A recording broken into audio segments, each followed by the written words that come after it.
వెళ్ళన్నాడు, నీకు కూడా తృణశయ్య పరిచాను,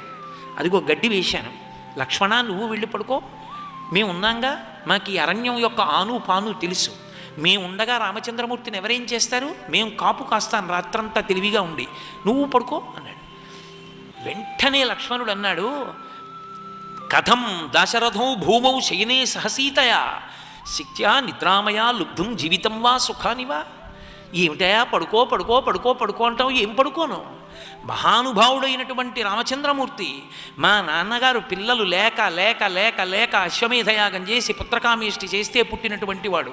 పరమధర్మాత్ముడు, పుంసాం మోహనరూపాయ పుణ్యశ్లోకాయ మంగళం, అటువంటి వాడు మా వదిన సీతమ్మతో కలిసి తృణశయ్య మీద పడుకున్నాడు. మా వదిన